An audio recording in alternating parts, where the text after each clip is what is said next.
Selamat datang di video pembelajaran tentang minyak bumi. Kali ini kita akan mengungkap rahasia kimia tentang sumber energi yang sangat penting di bumi ini. Apakah kalian pada bertanya-tanya bagaimana proses pembentukan minyak bumi? Apakah cairan yang ajaib yang berasal dari dalam tanah? Tentu saja tidak. Proses minyak bumi adalah cerita yang sangat menarik. Mari kita membahas tentang proses minyak bumi dari komposisinya, cara pengolahannya, dan dampak bagi kehidupan manusia. Ayo mulai. Awal mulanya adalah teori. Terbentuknya gas alam dan minyak bumi yang pertama. Tumbuhan dan hewan termasuk plankton yang mati jauh ke dasar laut. Kemudian, lumpur menumpuk dan menekan tumbuhan hewan dan plankton yang mati. Lumpur berubah menjadi batuan akibat tekanan dan suhu yang tinggi. Dikarenakan akibat gaya endogen dan tekanan serta suhu yang sangat tinggi, maka tumbuhan, hewan, dan plankton yang terjebak dalam batuan berubah menjadi minyak dan gas. Pengeboran minyak dan gas terjadi seperti pada ilustrasi ini.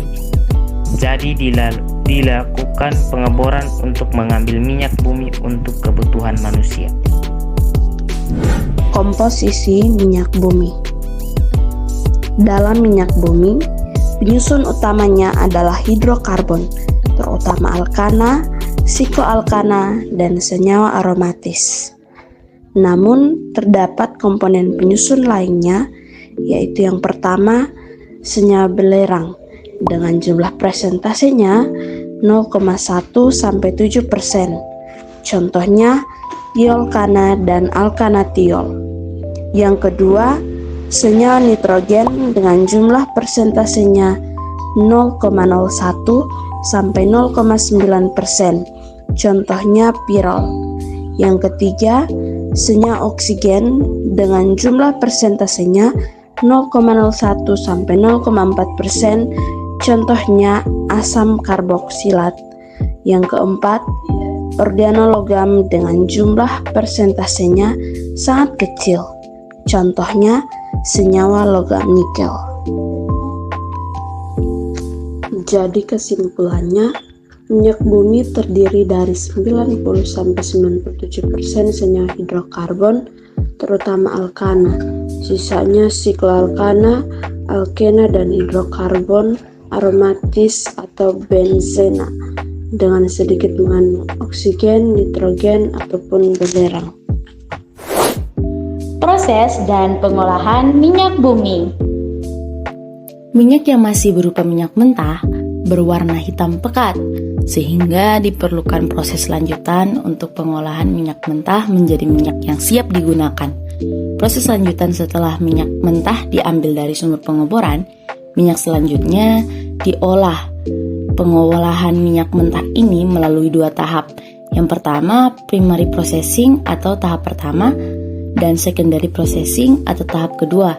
Pada proses tahap pertama dilakukan dengan cara distilasi bertingkat.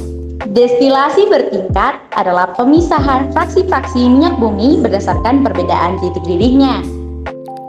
Minyak bumi yang sudah diambil dari sumber pengoboran dimasukkan ke dalam suatu tangki, kemudian dipanaskan pada suhu yang sangat tinggi mencapai lebih dari 500 derajat Celcius. Ketika minyak bumi yang dipanaskan tadi akan berubah menjadi gas atau berubah dari fase cair menjadi fase gas karena suhu yang tinggi tersebut, kemudian fase gas dari minyak bumi dialirkan ke dalam tangki atau ke dalam tower destilasi.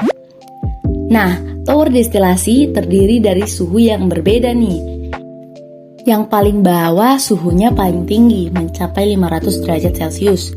Kemudian yang paling atas suhunya sangat rendah, bisa jadi kurang dari 25 derajat Celcius, sehingga sangat dingin suhunya.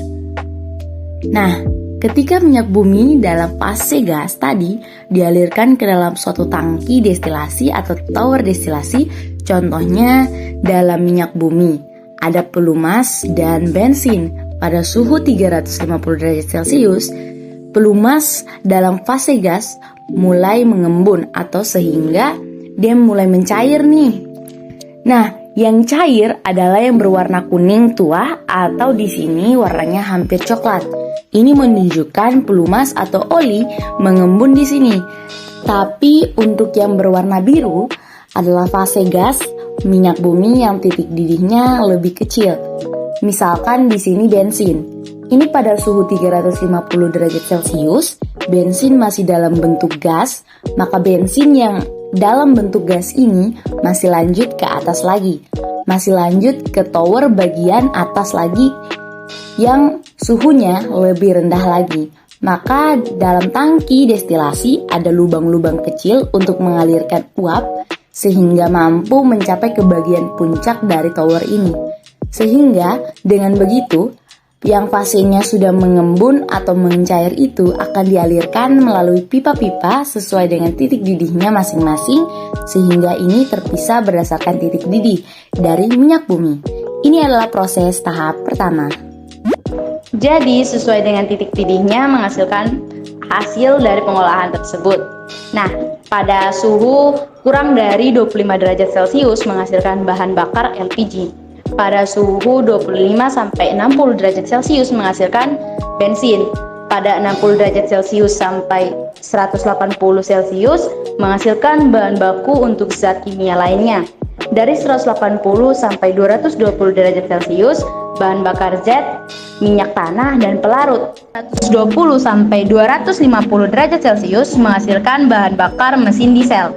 250 sampai 300 derajat Celcius menghasilkan bahan bakar mesin kapal.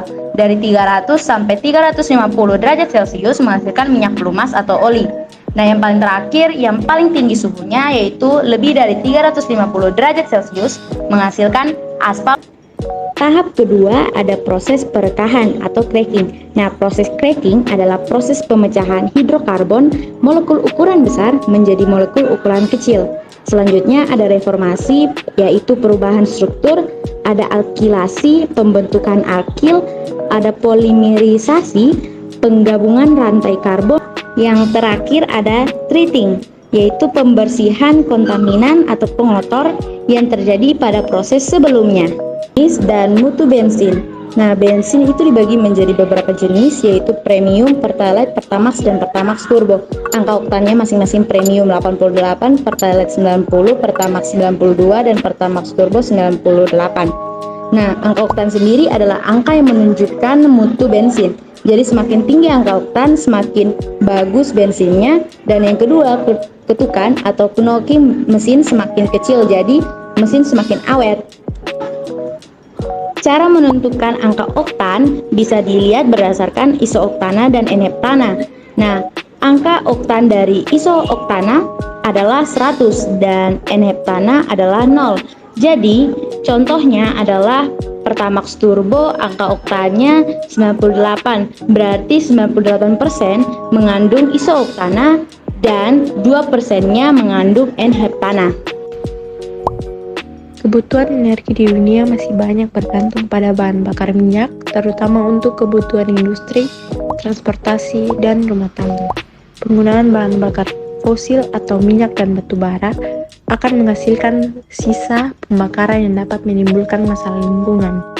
Emisi gas buang yang dihasilkan selama pembakaran mengandung berbagai zat berbahaya seperti karbon monoksida, nitrogen dioksida, sulfur dioksida, dan partikel-partikel halus. Ini dapat merusak kualitas udara dan menyebabkan masalah pernapasan serta gangguan kesehatan lainnya. Contohnya adalah perubahan iklim. Pembakaran bahan bakar minyak merupakan salah satu penyebab utama emisi gas rumah kaca, seperti karbon dioksida. Gas-gas ini memainkan peran penting dalam pemanasan global dan perubahan iklim. Yang kedua, polusi tanah dan air.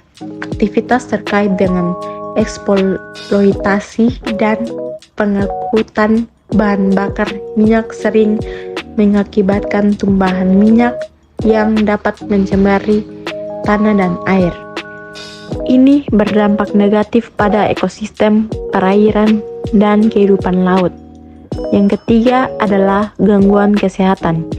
Paparan jangka panjang terhadap polusi udara dari pembakaran bahan bakar minyak dapat menyebabkan berbagai gangguan kesehatan seperti masalah pernapasan, penyakit jantung, dan bahkan kanker. Yang terakhir adalah kerusakan lingkungan. Industri minyak dan gas sering mengakibatkan deforestasi, penggusuran lahan, dan kerusakan habitat alam yang dapat mengancam keanekaragaman hayati.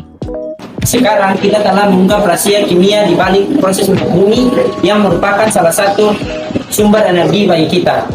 Semoga video ini dapat memberi pemahaman tentang minyak bumi dan kesadaran kita dalam penggunaannya. Terima kasih telah menonton.